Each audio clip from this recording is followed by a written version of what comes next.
Assalamualaikum warahmatullahi wabarakatuh. Selamat siang. Kita akan kuliah untuk materi padi. Kuliah ini akan kita laksanakan dalam 4 kali pertemuan. Materi pertama, ya, kita akan membahas pendahuluan dan nanti mengenai botani dari padi. Oke, sebagaimana kita tahu padi itu dikonsumsi dalam bentuk nasi kalau di Indonesia ya, rice sebagai dalam bentuk diolah dalam bentuk beras. Ini merupakan bahan pangan utama di dunia dan untuk Asia lebih dari 50% dunia mengkonsumsi beras. Asia lebih dari 90% mengkonsumsi beras sebagai bahan pangan pokok atau staple food.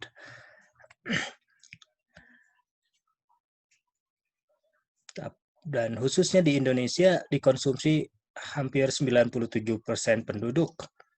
Ya, kalau kita lihat konsumsi beras per kapita di Indonesia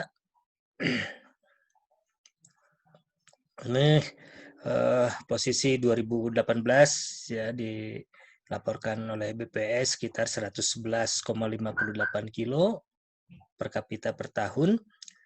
Tapi sebelumnya kita lihat 2017 114,6, 2016 124,9 dan data yang 2011 bahkan 139 kg per kapita. Nah, tentu ini jumlah atau volume konsumsi yang sangat tinggi ya dibandingkan dengan negara lainnya.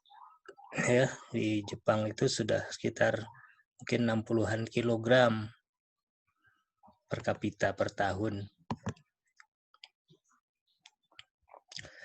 Jadi kalau kita bandingkan bagaimana konsumsi beras negara-negara Asia, ini umumnya ya lebih dari 2 lipatnya dari rata-rata konsumsi di dunia.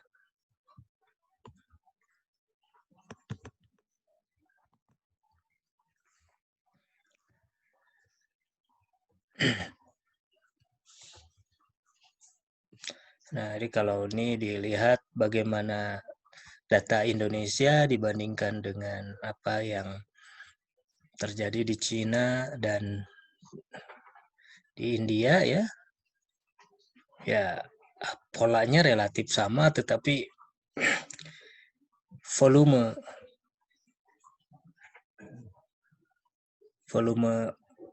konsumsinya sangat berbeda ya, lebih tinggi. Nah, ini kalau tadi lihat data yang disajikan 2011 itu di sekitar 139 kilo. Nah, ini angka ini kelihatannya merupakan pembagian dari keseluruhan proyeksi produksi beras nasional dibagi dengan jumlah penduduk. Karena memang salah satu hal yang mungkin cukup rasional untuk melihat berapa konsumsi suatu komoditas ya, dalam hal ini beras, ya kita tinggal membagi saja hasil produksi, ya mungkin juga harusnya ditambahkan dengan kalau ada nilai volume impor dibagi dengan jumlah penduduk dan itu diperoleh angka yang sebetulnya lebih tinggi dari data yang dilaporkan. Nah, ini suatu hal yang tentunya harus dilakukan klarifikasi. Oke, kemudian bagaimana posisi Indonesia di antara negara penghasil beras di dunia? Ya, kita berada di posisi ketiga, ya, setelah China dan India. Tetapi kalau dilihat volume beras yang dihasilkan, China itu 4 kali lipatnya dari total produksi beras Indonesia, ya. India 3 kali lipatnya. Kemudian negara-negara lain, kalau kita lihat negara pengekspor utama, Thailand, nah itu sebetulnya tingkat produksinya ya hanya sekitar mungkin 60% saja dari produksi Indonesia, tetapi karena volume konsumsinya relatif ya jauh lebih rendah dari kita, ya karena jumlah penduduknya yang relatif rendah, mereka memiliki surplus yang kemudian menjadi available untuk dilakukan ekspor.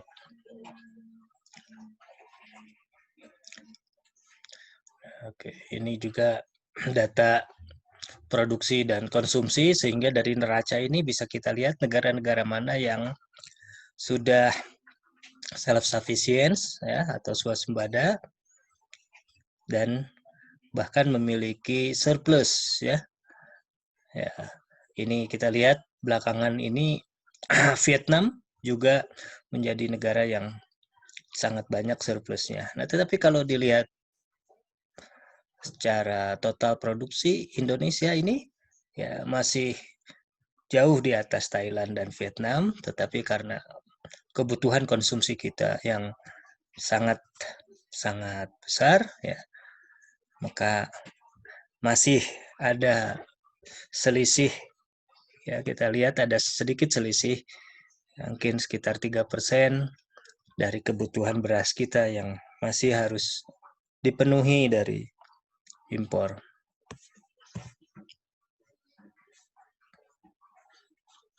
Ya, China sudah relatif mereka memiliki stok nasional yang aman ya. Jadi seharusnya kita kalau berbicara keamanan pangan ya, harusnya selain total kebutuhan konsumsi dalam setahun, kita juga harus memiliki stok paling tidak satu musim tanam ke depan ya sampai menjelang panen berikutnya.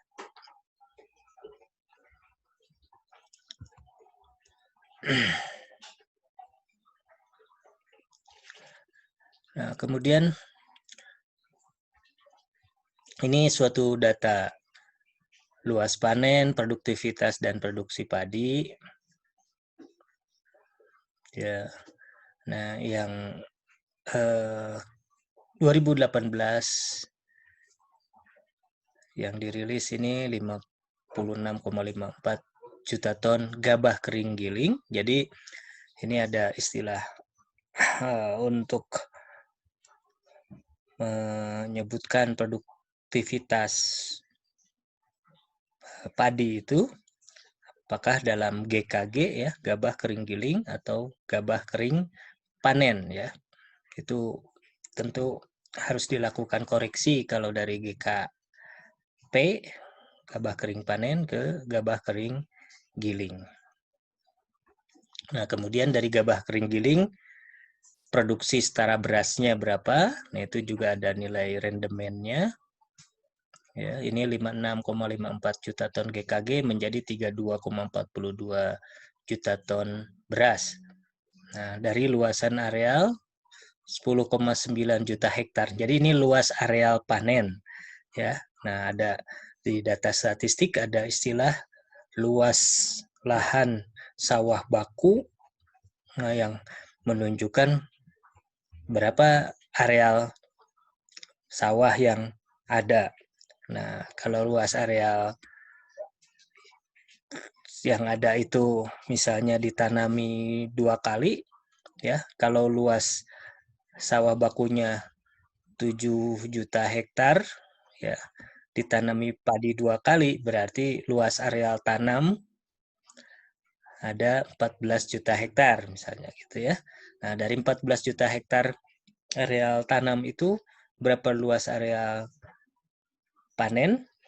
Nah, itu kan harus kita perhitungkan juga kemungkinan-kemungkinan areal-areal yang gagal panen karena berbagai kondisi ya, sehingga bisa saja ada perbedaan antara luas areal tanam dengan luas areal panen.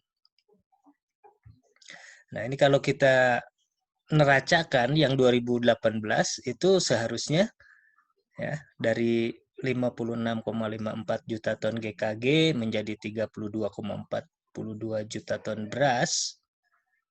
Nah, kalau dikalikan jumlah populasi dengan konsumsi per kapita beras, nah, maka total konsumsi kebutuhan kita 2018 itu 29,5 juta ton, sehingga seharusnya terjadi surplus 2,8 juta ton. Nah, tetapi apa yang terjadi di 2018? Nah, sehingga dari data ini pemerintah ya waktu itu Pak Yusuf Kala ya menghimpun berbagai lembaga untuk melakukan pengkajian pada data ini dan kemudian melakukan koreksi. Kemudian data tahun 2019 itu produksi GKG 54,6 juta ton dari 10,68 juta hektar areal panen. Ya, produksi setara beras 31,31 juta ton, sehingga produktivitas kita gabah kering giling berada di rataan 5,12 ton. Nah, rendemen ya dari GKG ke beras itu 57,34%.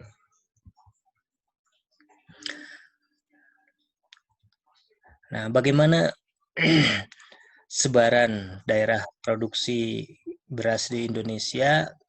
Ya, dominasi yang terbesar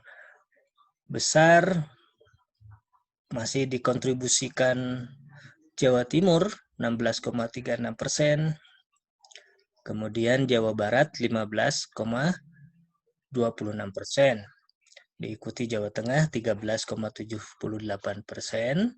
Ya, ini 3 provinsi produsen beras ya kontributor utama, dan wilayah yang lainnya itu di bawah 10% ya, dan yang paling tinggi kontribusinya di luar Jawa ada di Sulawesi Selatan sekitar 7,05%, diikuti Sumatera Selatan 5,5%, Sumatera Utara 5,37%, dan Lampung 4,69%. Oke, jadi kalau melihat sebaran area produksi ini, kita bisa memperhitungkan bagaimana ya kondisi supply, pasokan dan permintaan ya, demand di tiap provinsi atau tiap pulau paling tidak ya. Nah, Pulau Jawa yang punya penduduk sekitar 60% atau bahkan lebih dari populasi Indonesia. Nah, ini memiliki kontribusi produksi padi ya kurang dari 50%. Ya. Sekitar di 45%. Nah, tentu kondisi ini perlu dicermati. Kemudian wilayah-wilayah yang lain provinsi-provinsi tertentu. Nah, ini harusnya kita lakukan pengkajian provinsi atau gabungan provinsi tertentu dilakukan pengkajian apakah memiliki sumber daya lahan dan sumber daya lainnya untuk mendukung tercapainya ya volume kebutuhan beras di wilayah tersebut.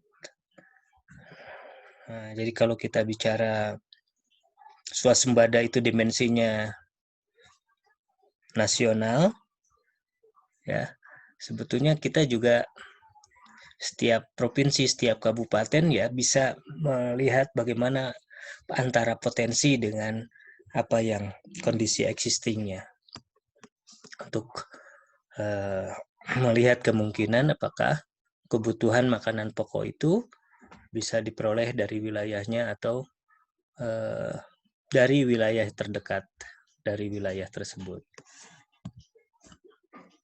Nah, ini luas panen ya. Jadi sebetulnya kalau kita bandingkan luas kontribusi produksi dengan luas panen, Jawa ini ya Jawa Timur, Jawa Tengah, Jawa Barat. Nah, ketika kita melihat angka luas panennya lebih rendah persentasenya dibandingkan dengan persentase produksi, ya, ini menunjukkan bahwa produktivitas di daerah tersebut berada pada level yang lebih baik, lebih tinggi daripada wilayah-wilayah lainnya. Jadi kalau tadi Jawa Timur bisa mengkontribusikan 16, sekian persen ya, padahal arealnya hanya 14,4%, berarti tingkat produktivitas di Jawa Timur itu lebih baik. Nah, untuk wilayah-wilayah lain yang luas panennya, persentasenya lebih tinggi dari kontribusi produksinya, berarti tingkat produktivitasnya relatif masih lebih rendah. Nah, ini kalau dilihat bagaimana wilayah sentra produksi padi atau wilayah yang menghasilkan padi ini tingkat produktivitasnya yang paling tinggi masih dipegang Jawa Timur. Ini masih sangat ya memang karena Jawa Timur ini budidayanya sudah sangat-sangat intensif ya. Kemudian Bali dan diikuti Jawa Barat. Kemudian di Yogyakarta, Jawa Tengah. Nah, jadi kalau dilihat Jawa tingkat produktivitasnya sudah di atas 5,7 ton. Sedangkan ya Jawa kalau ditambah dengan Banten yang masih 5,4 ton. Ya. Oke, sedangkan di luar Jawa, Sulawesi Selatan, Sumatera Utara, Lampung, dan Sumatera Barat yang tingkat produktivitasnya sudah di atas 5 ton. Nah, ada gap ini apa penyebabnya? Ya. Ini bisa banyak hal, ya. Apakah penerapan GAP yang belum sesuai, ya, atau karena kondisi lingkungan tumbuh, misalnya lahan-lahan di Kalimantan itu umumnya lahan pasang surut, ya Sumatera Selatan juga mungkin lahan pasang surut beberapa. Nah, lahan-lahan tertentu yang kondisinya marginal tentu memiliki potensi produktivitas yang lebih rendah. Oke, kemudian bagaimana neraca beras nasional ya? Neraca itu kita membandingkan antara satu sisi kondisi produksi, di satu sisi kondisi konsumsi. Nah, bagaimana kita memperoleh data produksi? Ya, data produksi tentu ini diperoleh dari dua sumber data, yaitu terkait dengan di satu sisi produktivitas dan di satu sisi luasan areal. Nah, ini sumber datanya diperoleh dari tingkat terendah ya di kecamatan, karena Mantri Statistik berada di tingkat kecamatan, dan sumber informasinya melibatkan para petugas ya, antara lain para penyuluh pertanian dan sebagainya. Nah, di tingkat kecamatan itu diperoleh data hasil ubinan dan luas areal padi, kemudian dihimpun menjadi data produktivitas kabupaten dan luas per kabupaten, lalu dihimpun lagi di provinsi dan kemudian menjadi data nasional. Nah, ini bagaimana data dari satuan pengamatan menjadi data satuan wilayah. Nah, itu tentu seharusnya diperhitungkan ya dengan melakukan validasi dan koreksi ya, yang perlu dilakukan sehingga mengurangi peluang terjadinya nilai kesalahan ya, sehingga tingkat kepercayaannya tinggi kalau secara statistik. Nah, sedangkan data ubinan itu diambil dari luasan areal biasanya 2,5 kali 2,5 meter persegi. Nah, kemudian diproyeksikan menjadi data luasan 1 hektar. Nah, tentu ini juga harus cermat ya dalam menyusunnya. Itu data produksi padi, kemudian data konsumsi beras ini diperoleh dari ya, perkalian jumlah penduduk yang mengkonsumsi beras ya dengan konsumsi per kapita per tahun. Nah, ini antara produksi dengan konsumsi ini dilakukan perhitungannya apakah produksinya memenuhi kebutuhan konsumsi atau tidak. Nah, kemudian sering kita mendengar isu-isu yang cukup sensitif mengenai beras ini adalah harga ya. Nah, bagaimana harga beras yang berlaku di Indonesia ini? Beras ini harga pasarannya ya masih atau dilakukan upaya untuk dalam tanda petik ya melakukan stabilisasi harga. Nah, karena berbagai pertimbangan. Oke. Nah, pemerintah menetapkan harga itu seharusnya ya yang menjadi dasar adalah harga beras itu harus memberikan nilai insentif atau dalam hal praktisnya adalah keuntungan bagi petani. Ya, sehingga harga beras itu seharusnya lebih tinggi dari harga pokok produksi HPP. Jadi kalau harga pokok produksi beras misalnya sekitar 6.500, maka harga jual beras itu harus lebih tinggi dari itu dengan memperhitungkan margin yang harus dialokasikan untuk petani dan pelaku-pelaku di rantai pasok ya setelah kegiatan produksi seperti industri untuk pengolahan beras ya, kemudian di rantai pasok itu juga ada yang berperan dalam sistem transportasi, distribusi ya dan retail ya, penjualan hingga sampai ke tingkat konsumen.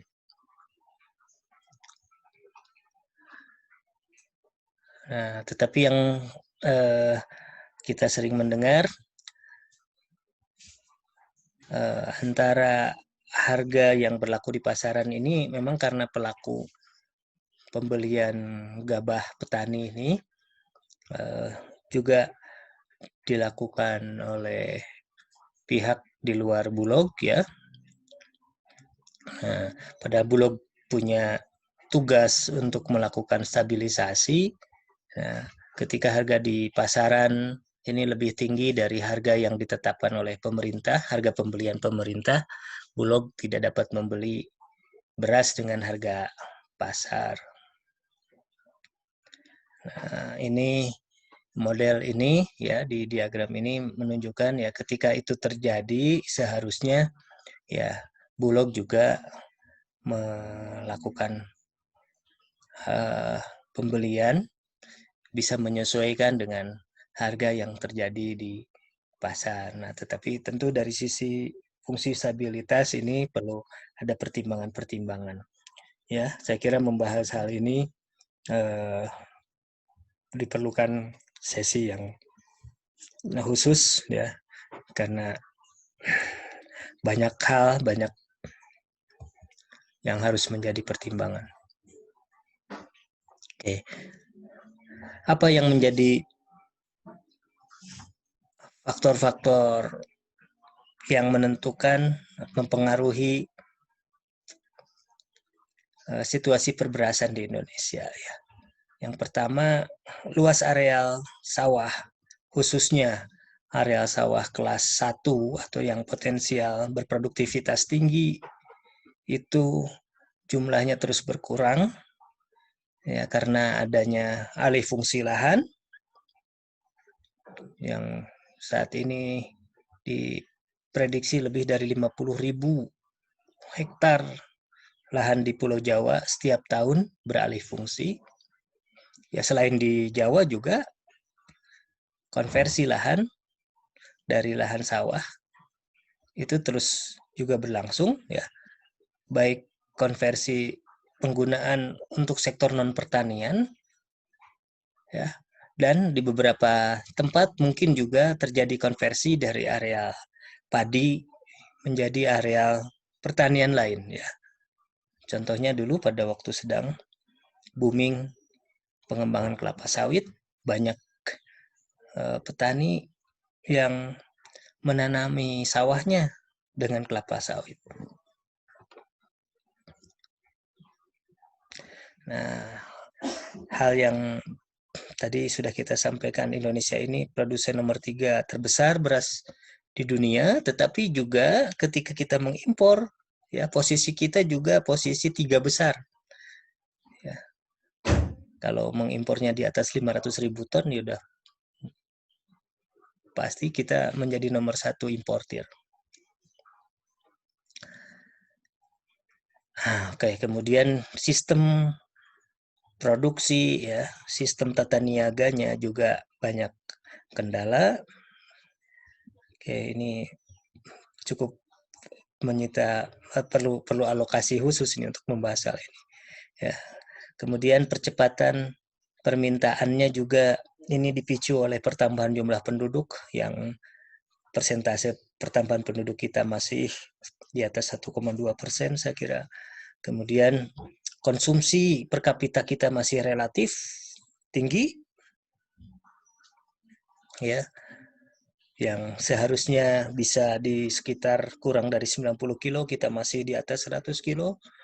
Nah, kemudian program-program yang dilakukan untuk terus mengurangi kebutuhan konsumsi beras, seperti halnya diversifikasi pangan, belum berjalan secara efektif. Nah, bagaimana daya saing dari produk beras Indonesia dibanding dengan negara produsen lain? Ya, grafik ini menunjukkan bahwa untuk menghasilkan 1 kilogram gabah kering giling, ya, Indonesia ini di atas Rp4.000. Rp4.079. Ini data tahun 2016 ya. Tentu posisi sekarang akan meningkat lagi. Nah, sedangkan negara lain di Vietnam di bawah 1.700, Thailand di bawah 2.300, India di sekitar 2.300, Filipina di bawah 3.200, China di sekitar 3.600. Jadi ini menunjukkan apa? Nah, tadi HPP, harga pokok produksi, ini ya menentukan tingkat harga yang akan diberlakukan untuk harga beras di pasar itu berapa. Nah, kalau yang terjadi adalah pasar bebas, ya, pasar yang ditentukan oleh mekanisme penawaran dan permintaan, supply dan demand, ya, maka posisi pasar beras Indonesia itu relatif ya ada kritikal ya di waktu-waktu tertentu ketika misalnya ada upaya-upaya dari pihak tertentu memasukkan beras impor pada waktu ya misalnya harga sedang tinggi, ya tentu yang mengimpor ini akan punya banyak keuntungan. Sebaliknya juga pada waktu terjadi puncak produksi atau panen, musim panen, biasanya harga gabah turun ya. Nah, dan kalau pada waktu itu juga ada yang melakukan impor, nah tentu akan membuat harga gabah akan semakin terpuruk ya. Pihak-pihak tertentu yang ingin mengambil manfaat dari situasi tersebut bisa menyetok dan kemudian mereka menyimpan lalu mengolah dan memasarkan pada waktu ketika harga sedang baik. Nah, situasi ini perlu menjadi perhatian.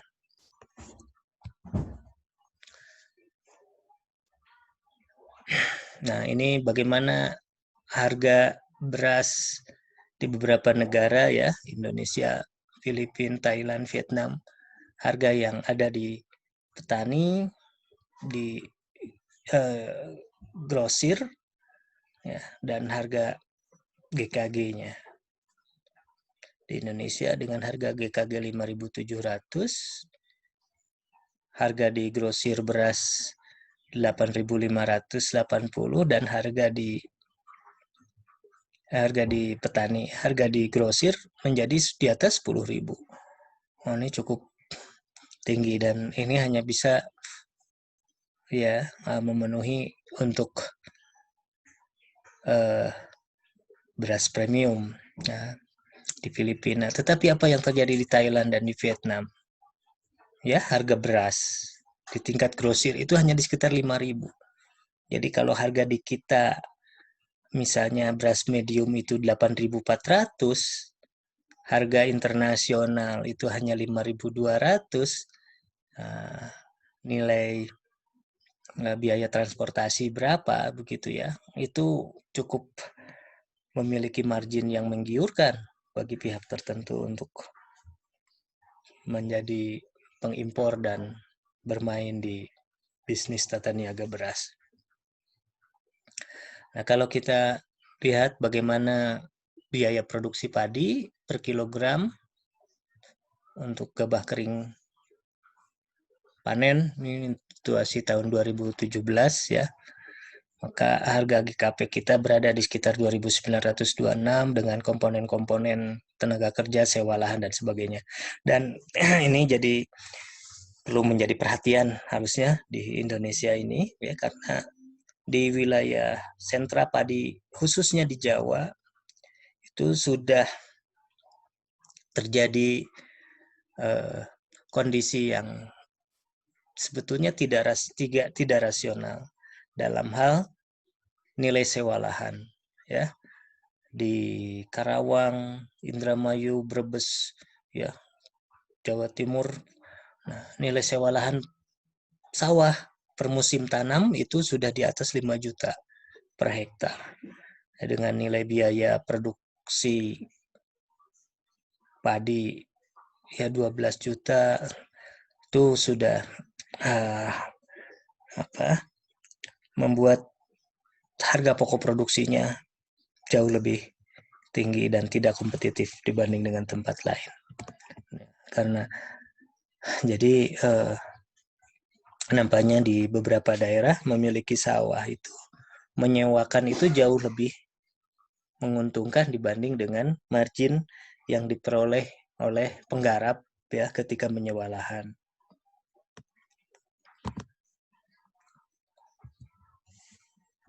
Oke. Nah, kalau kita lihat bagaimana perjalanan Indonesia ya dari tahun 70-an sampai tahun 2004 ya untuk mencapai tingkat produksi yang dari tahun 70-an masih di bawah 20 juta ton. Upaya-upayanya ada apa saja ya? Ini ada upaya BIMAS dengan paritas waktu itu ada pelita 1 2 ya. Kemudian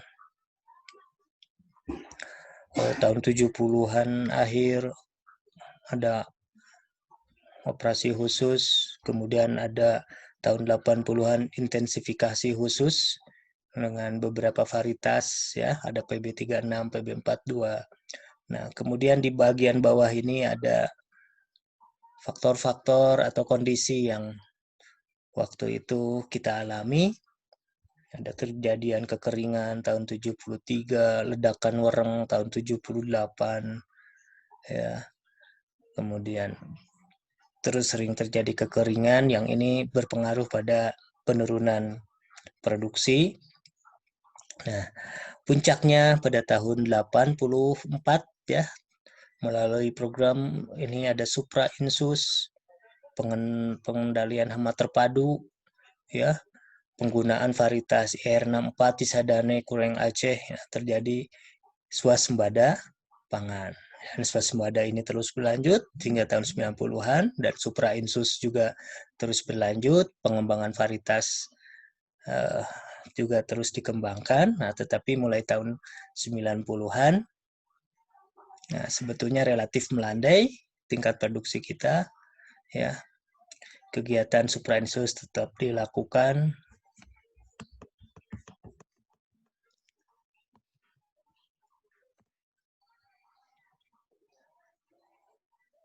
Nah, kemudian di tahun 2000-an ya terus dilakukan upaya-upaya peningkatan produktivitas melalui inovasi teknologi pengelolaan tanaman terpadu ya PTT. Kemudian sistem integrasi tanaman ternak juga dilakukan, pengembangan varietas unggul baik yang inbrida maupun hibrida dan pengembangan varietas padi tipe baru atau NPT New Plant Type. Pada zaman reformasi ya dilakukan upaya yang disebut dengan Gema Palagung ya, padi, kedelai dan jagung ya dengan program intensifikasi pertanaman padi 300 ya atau 3 kali musim tanam dengan menggunakan varietas-varietas berumur genjah. Oke, nah kemudian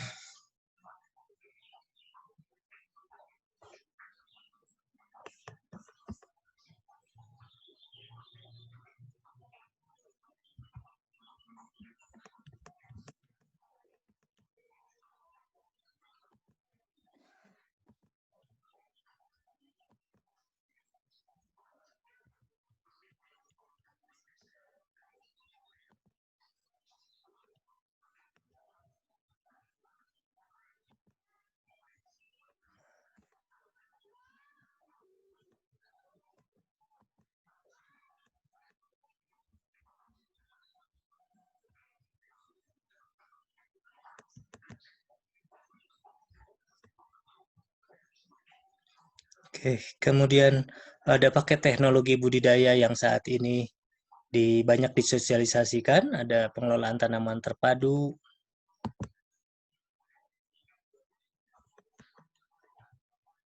kemudian SRI atau the System of Rice Intensification, IPB mengembangkan IPB prima, kemudian ada juga di teknologi yang dikembangkan awalnya di BPTP di Kalimantan Selatan, teknologi Hazton, kemudian ada teknologi Jajar Legowo yang kemudian ditambahkan beberapa teknologi suplemennya sehingga disebut Jarwo Plus, dan ada salah satu teknologi yang dikembangkan dari kearifan lokal di tanah datar Sumatera Barat, yaitu sistem ratun modifikasi yang disebut dengan Salibu, ya.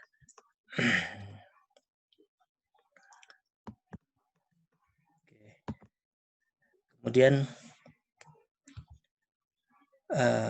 itu mengenai perkembangan padi di Indonesia dan bagaimana posisi padi di Indonesia di dunia.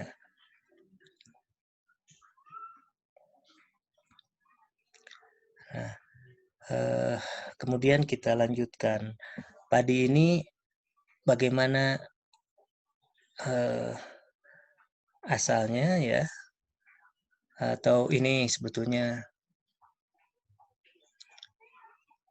menceritakan di bagian awal ini botani dari padi, tergolong dari famili rumput-rumputan Gramineae atau Poaceae, genusnya Oryza, ya.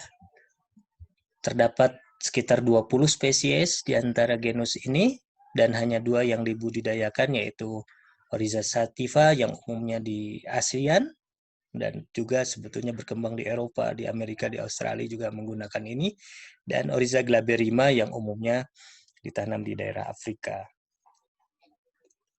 Ada 2 tipe utama untuk Oryza sativa, ya, ada tipe indica yang umumnya ditanam di daerah-daerah Asia sebagian besar. Kemudian Japonica yang ini sebetulnya diyakini sebagai turunan indica yang menyebar ke daerah subtropik yang kemudian beradaptasi pada lama penyinaran panjang dan suhu rendah, ya. Kemudian ada tipe yang subspesies dari Japonica yang berada di wilayah tinggi, ya, atau dataran tinggi dari negara-negara Asia, khususnya Indonesia, sehingga disebut Javanica. Ya, ini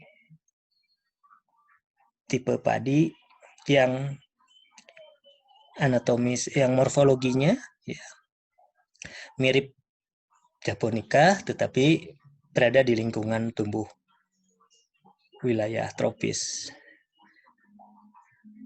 Nah, kemudian berdasarkan perbedaan fisik dan kimia dalam endosperma dikenal padi biasa yang tipe Utilissima dan padi ketan atau glutinosarais, ya, glutinos. Nah, di Indonesia juga dikenal ada padi tipe bulu dan tipe cerai, ya. Tipe bulu itu tadi yang Javanica, dan tipe cerai ini tipe indica yang sifat salah satunya, ya, dideskripsikan seperti ini. Ada tidaknya on atau bulu, ya, sifat bertunasnya, ya, bagaimana kemudahannya rontok,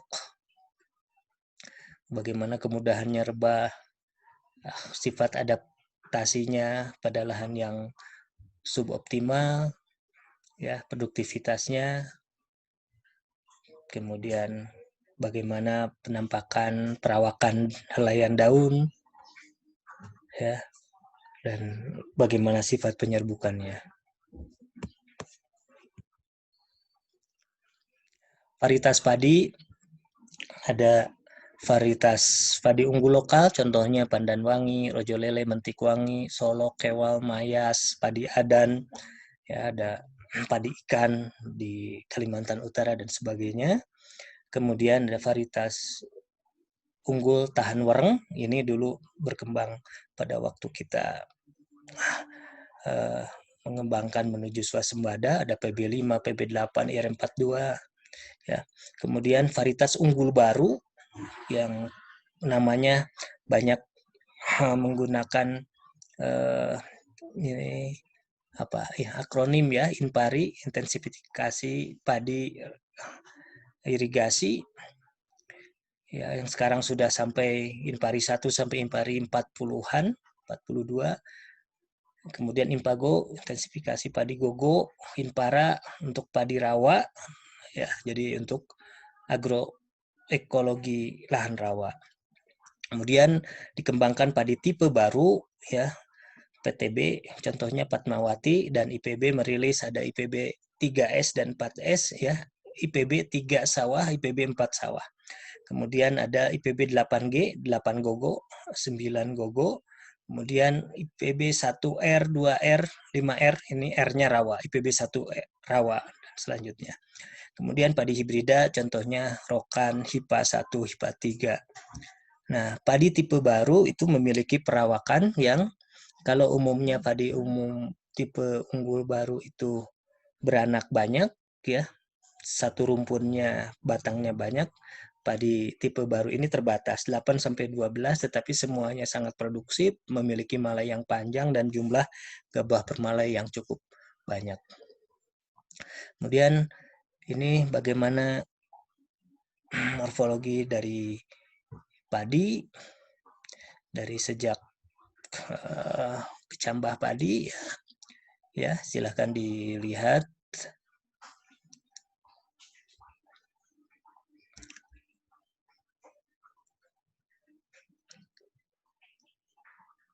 Oke, nah jadi tipe-tipe morfologi yang khas pada padi ya. Di sini ada auricle, kemudian ada node dan internode ya.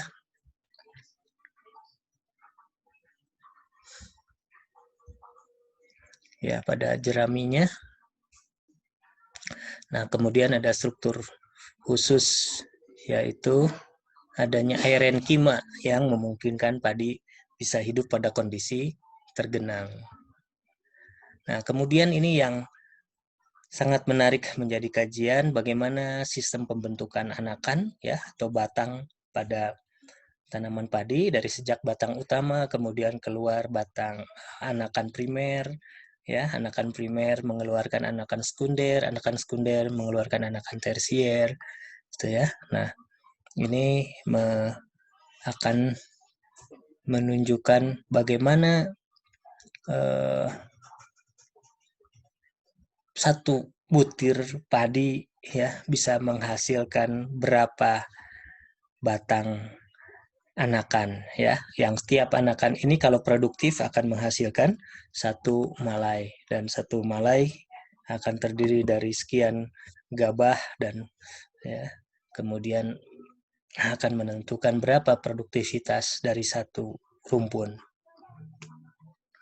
Ini menunjukkan bagaimana perbedaan dari padi tipe Japonica, tipe Javanica ya, dan tipe Indica.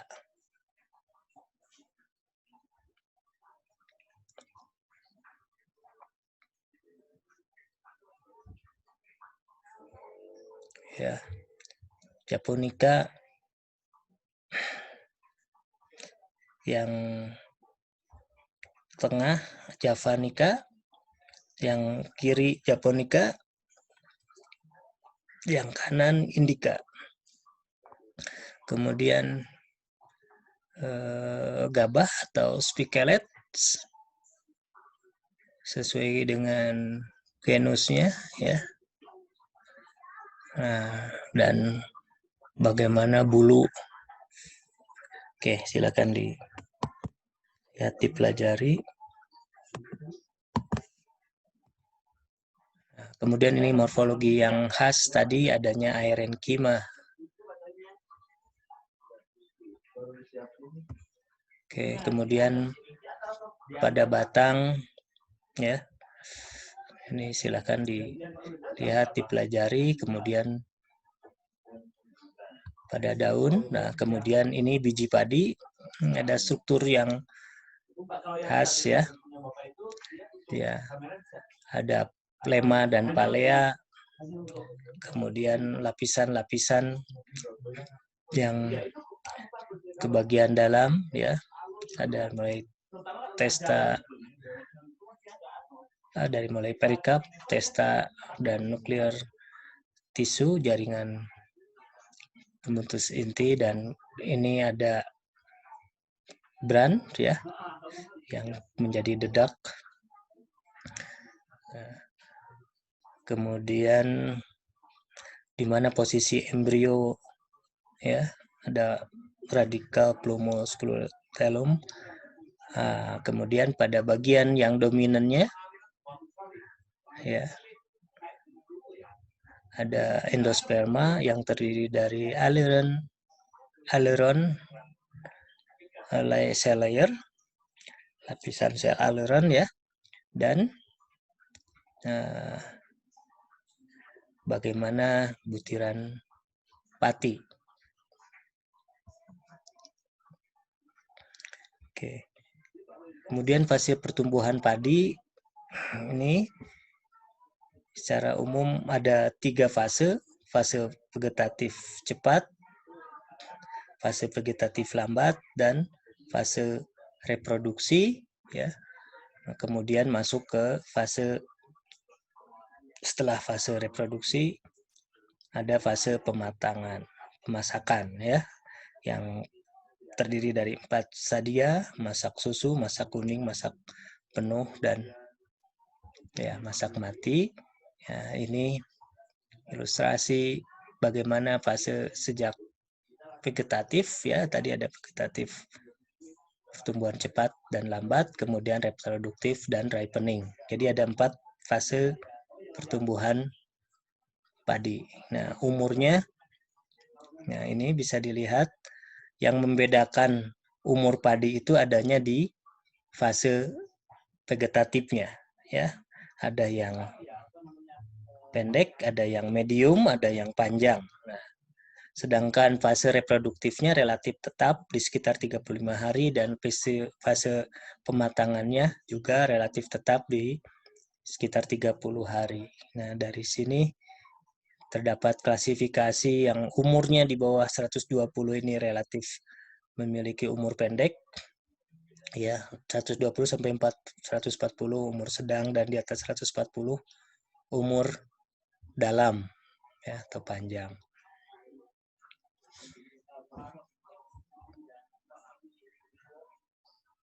Nah, ini secara umum ada varietas genjah berumur pendek, menengah, dan varietas dalam yang umurnya di atas 140 sampai 160 hari. Sebagian besar varietas, ya, perlu waktu 60 sampai 60 hari dari primordia hingga panen. Primordia itu panicle initiation, ya, sejak masuk ke fase reproduktif awal. Dan terjadi overlapping stage pada fase vegetatif lambat. Oke, nah ini nanti kita akan pelajari, ya, ini bagaimana perbedaan fase dari padi yang berumur 150 hari dengan 120 hari. Di fase mana yang membedakan, ya. Oke. Jadi perbedaan umurnya terjadi pada fase vegetatif lambat. Umur yang genjah tidak terdapat fase vegetatif lambat, bahkan sebelum anakan maksimum sudah terjadi primordia pada anakan yang muncul lebih awal. Nah, ini agroekologi padi, ya, berdasarkan kondisi perairannya, pengairannya, ya, ada padi ladang atau padi gogo atau upland, ya, ada juga modifikasinya padi gogo rancah yang awalnya ditanam sebagai gogo kemudian menjadi padi yang tergenang, ya. Kemudian padi sawah dengan berbagai tipe, ada tada hujan, ya, padi lebak, ya, dari limpasan sungai, padi rawa pasang surut, dan padi irigasi. Kemudian ada juga padi kambang atau sonor atau deep water rice yang ketinggian padinya mengikuti ketinggian muka air. Ya, nah, jadi ini tipe pembudidayaan padi. Ya, ada yang kering, ada yang basah. Ya, yang kering upland, ada ground di bawah. Ini ada lowland rainfed, ya, tada hujan. Nah, kemudian ada dari mulai padi irigasi, kemudian padi dalam,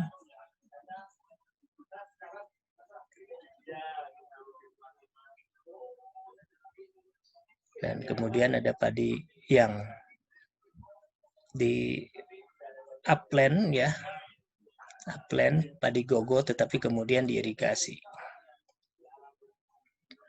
Oke, kemudian ini untuk syarat tumbuh padi, ya, syarat tumbuh padi. Nah, umumnya padi ini dikembangkan di daerah yang memiliki rataan curah hujan alamiah di atas 200 mm per bulan, ya. Nah, kalau untuk per tahunnya diperhitungkan nanti berapa musim tanamnya.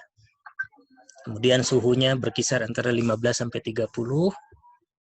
Ketinggian tempat bisa dari 0 permukaan laut sampai 1.500 meter di atas permukaan laut. Umumnya lahan-lahan yang optimum itu memiliki kandungan liat di atas 20% dengan pH, ya, sebetulnya ini yang lebih optimum, ya, mendekati netral. Nah, tetapi padi memiliki kemampuan juga tumbuh di kisaran 4 sampai 7 pH. Terima kasih. Untuk kuliah pertama kita akhiri. Assalamualaikum warahmatullahi wabarakatuh.